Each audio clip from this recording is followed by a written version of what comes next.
कुंभ और महाकुंभ में क्या अंतर? प्रयाग नहीं, महाप्रयाग है जी, यहाँ की और ये कुंभ नहीं, महाकुंभ है। महाकुंभ में स्नान करने से मोक्ष की प्राप्ति मिलती है। ईश्वर को प्राप्त कर लेना ही मोक्ष की प्राप्ति होती है। वैष्णव और सन्यासी में क्या अंतर है? महाकुंभ सबसे श्रेष्ठ माना जाता है प्रयागराज। माघ मकर गत रवि जब होई, तीरथपति आप सब कोई, देव दनुज नर किन्नर श्रेणी, सादर मज्जहि सकल त्रिवेणी। कुंभ और महाकुंभ में क्या अंतर है बाबा? देखिए, कुंभ तो है ही, महाकुंभ में तीर्थराज प्रयाग में जहाँ संतों का जमावड़ा हो जाता है, तो संत के आने के कारण यह महा लगा है इसमें।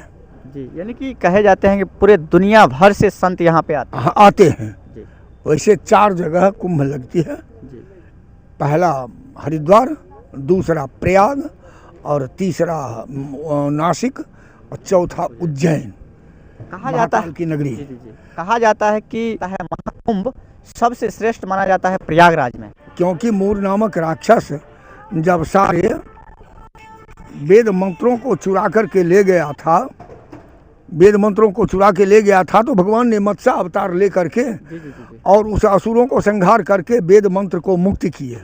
जय जय। वेद मंत्रों को मुक्ति किए और ऋषि सब उस वेद छंदों को उठा के लाए, उनके नाम से हुआ छंद जुड़ गया और यहाँ यज्ञ हुआ और यज्ञ में भगवान प्रतिष्ठित हुए। उन्होंने ही यहाँ का राजा कायम किया कि ये सारे तीर्थों का राजा होगा प्रयाग। जी, यहाँ पे 3 नदियों की संगम है। हाँ, गंगा यमुना सरस्वती, जी, तीनों त्रिवेणी की संगम है।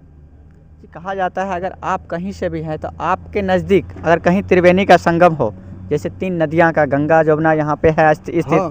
तो वहाँ पे कमला जीवछ और भी कई सारी नदियाँ नाम है, हाँ। तो वहाँ पे भी लोग स्नान करेंगे तो क्या वहाँ पे भी मुक्ति मिल तीनों सकता है? वैसे जहाँ तीनों नदियों का संगम हो वह पवित्र स्थल कहा जाता है। और यहाँ तो साक्षात भागीरथी गंगा है, सरस्वती जमुना है और रवि तनुजा सूर्य की पुत्री जमुना श्री जमुना जी हैं। और यही रहने के कारण यहाँ और वेद मंत्रों के उपलब्धि के कारण और यहाँ यज्ञ देवता लोग किए, उसके कारण भगवान ने आशीर्वाद के रूप में, वरदान के रूप में जो है यह तीर्थों का राजा बना दिया है। इसीलिए इसका ज़्यादा महत्व। यहाँ ज़्यादा, चारों कुंभ में यहाँ की महत्ता ज़्यादा है। वैसे को बरछोत कहत अपराधु हैं, ये बात है, लेकिन श्री प्रयागराज की जो महत्ता है वह अमित है। वैष्णव और सन्यासी में क्या अंतर है? हाँ, अंतर है। हमारे इष्ट हैं भगवान मर्यादा पुरुषोत्तम श्री राम कृष्ण विष्णु, और उनके इष्ट हैं भगवान शंकर, तो वो शैव संप्रदाय कहलाते हैं। हम लोग श्री संप्रदाय कहलाते हैं। वैष्णव संप्रदाय जो है वह श्री संप्रदाय। वैसे 4 संप्रदाय हैं, जी, जी, समझे? श्री संप्रदाय, शाक्त संप्रदाय, शैव संप्रदाय और गौड़पत्य संप्रदाय। ये चारों के अंतर्गत में जो शिव को मानने वाले हैं वो शैव संप्रदाय कहलाते हैं, जो भगवती को मानने वाले हैं वो शाक्त संप्रदाय कहलाते हैं, जो भगवान विष्णु राम कृष्ण को मानने वाले हैं वो श्री संप्रदाय कहलाते हैं, और जो गणेश मोरिया बप्पा जो गणेश जी को मानने वाले हैं वो गणपति संप्रदाय कहलाते हैं। तो ये चारों संप्रदायों का यहाँ जमावड़ा अखाड़ा है। कुछ सन्यासी संत में कुछ अघोरी संत होते हैं। हाँ, उसमें होते हैं, एक वाम मार्गी होते हैं, एक दक्षिण मार्गी होते हैं।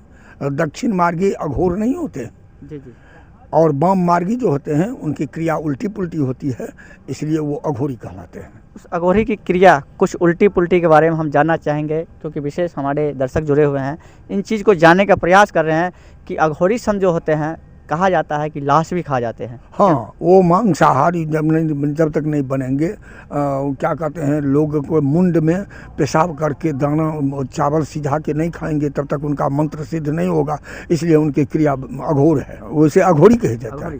हाँ, सन्यासी भगवान शंकर के जो है सो इष्ट हैं, तो वो ऐसे नहीं हैं। वो सन्यासी संत जो हैं वो जैसे लिखा कि पुराणों में भागवत और नदियों में गंगा, वैसने वैष्णवानाम अग्रगम्यम शंभो, भगवान शंकर वैष्णवों के अग्रगण्य हैं, भगवान श्री राम के उपासक हैं। तो जो राम के उपासक हैं स्वयं, और उनके उपासना करने वाला जो होगा वो कभी अभक्षी नहीं होगा, केवल संप्रदाय मानने वाले होंगे कि मैं सन्यासी हूँ। एक और क्वेश्चन है, कहा जाता है कि यहाँ पे स्नान करने, महाकुंभ में स्नान करने से मोक्ष की प्राप्ति मिलती है। क्या एक शास्त्र में यह भी वर्णन है कि ईश्वर को प्राप्त कर लेना ही महामोक्ष की प्राप्ति होती है? तो यहाँ पे गंगा स्नान में महामोक्ष की प्राप्ति? देखिए यहाँ जो है ना, दरस परस मज्जन अरूपाना हरहि पाप कह वेद पुराना, वैसे स्मृतियों का कहना है कि गंगे त्व दर्शनात् मुक्ति, जी, गंगा के मात्र दर्शन से ही मुक्ति मिल जाती है। और यहाँ संत और क्या कहते हैं, समस्त संत और त्रिवेणी संगम है, यहाँ के तो पुण्य का ठिकाना नहीं है। इसीलिए यहाँ पे स्नान करने के पश्चात लोगों की मोक्ष की प्राप्ति हो जाती है। मोक्ष तो है, जैसे आपने यहाँ आया, ये मोक्ष है कि आपने यहाँ आया, आप में जो दुर्गुण है, आपने संकल्प लिया कि मैं यहाँ आज से दुर्गुण को छोड़ता हूँ, यही तो मोक्ष है। यहाँ तो जीते लोग मोक्ष ले लेते हैं।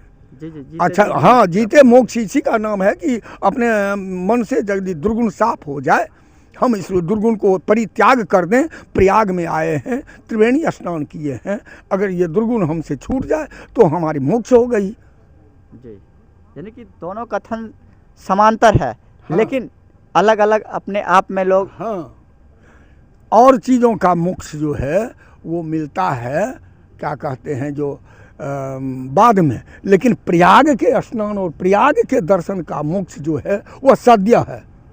जी, समझे कि नहीं? जाते जाते दर्शकों को क्या कहना चाहिए? सुनी समझई जन मुदित मनो मज्जहि अति अनुराग, लहई छा फल अछत तनु साधु समाज प्रयाग। आज तो ये महाप्रयाग हो गया है ना, या प्रयाग नहीं महाप्रयाग है जी, यहाँ की और ये कुंभ नहीं महाकुंभ है। जी, यानी कि संतों के दुर्लभ दर्शन होंगे यहाँ पे, जो अलौकिक संत होते हैं वो भी यहाँ पे दिखाई देंगे। नाना प्रकार के माघ मकर गत रवि जब होई, तीरथपति ही आप सब कोई, देव दनुज नर किन्नर श्रेणी, सादर मज्जहि सकल त्रिवेणी। पूजा ही माधव पर दिल जाता, यहाँ के देवता माधव भगवान है।